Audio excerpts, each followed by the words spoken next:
Another point of order. Yes. Yes, Junet Mohammed. Mr. Speaker, first I want to say today that I am privileged to speak from the seat of the majority leader. Because, Mr. Speaker, even when I sat on the seat, it is very warm, Mr. Speaker, unlike mine, which was very cold, Mr. Speaker. I didn't know the seats of Parliament have different warmth, Mr. Speaker. But, Mr. Speaker, I don't foresee myself leaving this seat anytime soon. I don't see myself leaving this one anytime. But having said, Mr. Speaker, as you are aware and as you have alluded to, Mr. Speaker, there is a court ruling. A ruling of court consisting of 3-judge bench, Mr. Speaker. Mr. Speaker, a court ruling has only got 2 decisions, Mr. Speaker. There is no third way about it. One is to obey it, and secondly, if you have any avenue of appeal, you exercise that right of appeal, Mr. Speaker. There is no third way about it, Mr. Speaker. And the court ruling, what we went as Azimio after the election, after your decision here, Mr. Speaker, what took us to court was for the court to interpret for us the constitutionality of your decision on who is the majority party and who is the minority party in this House, Mr. Speaker. And the issue of the Speaker came in as obiter, Mr. Speaker. But what took us to court, we wanted to know, because when we arrived here after the election, we arrived here knowing very well that we are the majority party, Mr. Speaker. And we are the numbers. But midway, we ended up losing numbers through your ruling, Mr. Speaker. And that is what took us to court, to ascertain whether we are the majority and whether we are the minority.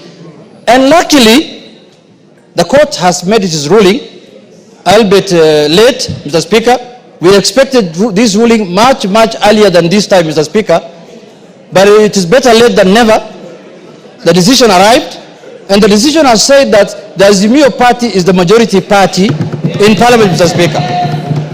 And I so happen to be the minority leader as of now, Mr. Speaker. So today afternoon, I just switched seats and I took over the role of majority leader, Mr. Speaker.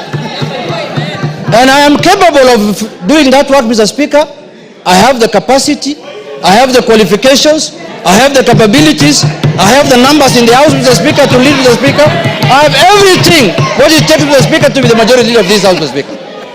But, Mr. Speaker, the issue that we need to exercise, to analyze, Mr. Speaker, is that, Mr.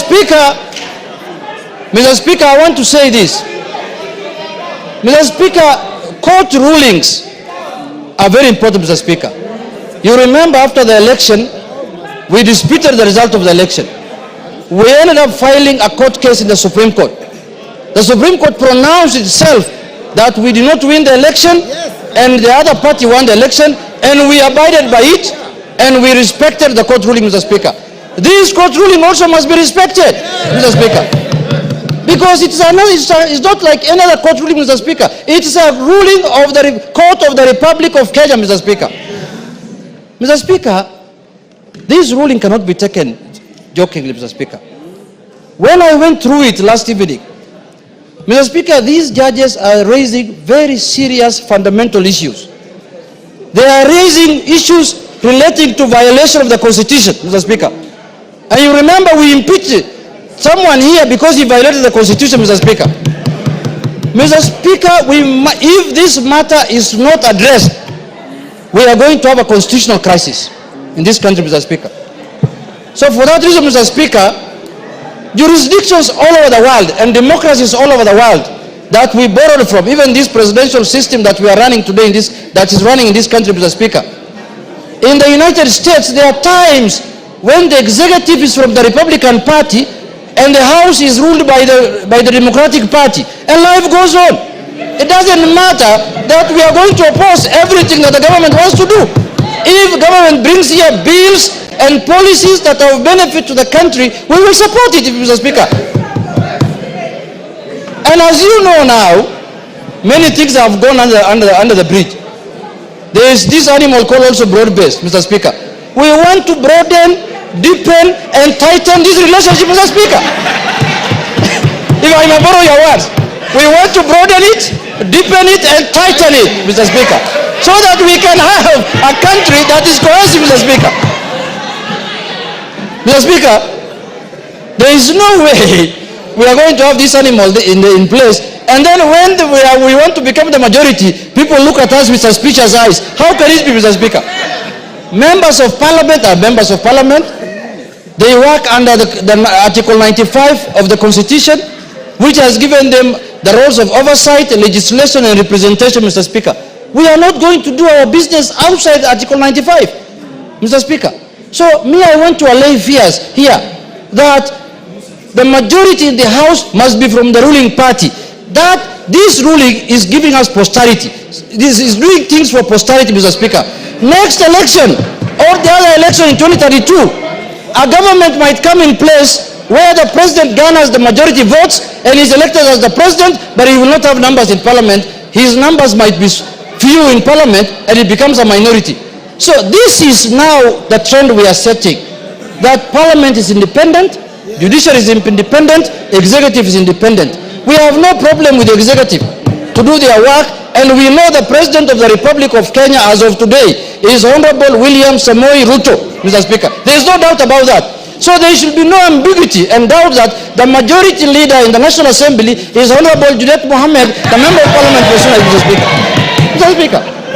And I am going to serve the country diligently, Mr. Speaker, without any fear and favor, Mr. Speaker. I am a seasoned politician. I am serving my third term in Parliament, Mr. Speaker. I know how Parliament operates. I know how Parliament does its work, and I understand how bills are done in this Parliament, Mr. Speaker. I have gained enough experience. So this mindset, wind up, Mr. Speaker, this mindset that the ruling party must have majority in Parliament for them to do the executive work of the country, Mr. Speaker, that mindset must be gotten rid of, Mr. Speaker. We must emulate democracies that have matured over 200 years, Mr. Speaker. In the last election, in the last administration of Biden in America, Mr. Speaker, wind up. The Republican Party was controlling the House, Mr. Speaker, and the Democratic Party was controlling the Senate, and life was going on as usual, Mr. Speaker.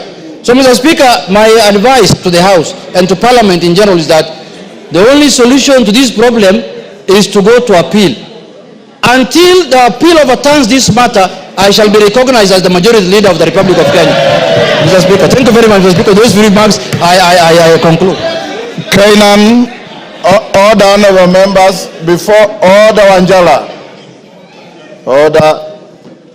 In all civilized parliaments, when you appreciate a point, you thumb your foot. You don't stand up and throw your hands in the air. Kainan, before you take the floor, let's have some ground rules. Everybody are given an opportunity to speak. Can we do 3 minutes? Yes. Is that good enough? Yes. Everybody are given an opportunity. We do 3 minutes.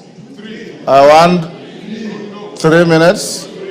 Let's also observe decorum.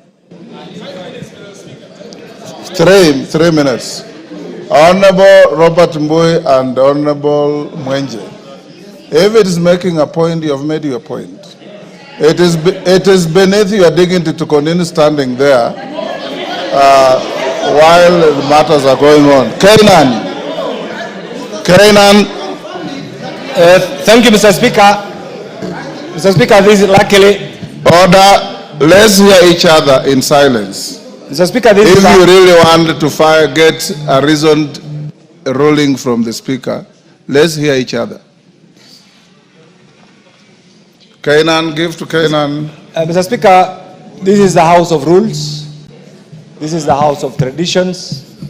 This is a house that enjoys being a quasi-judicial institution. Mr. Speaker, on the face of it, I want to take this opportunity to welcome my colleagues to this very important session and say that the Kenyan people outside there are really looking upon us to deliberate in a civilized manner and guide this nation.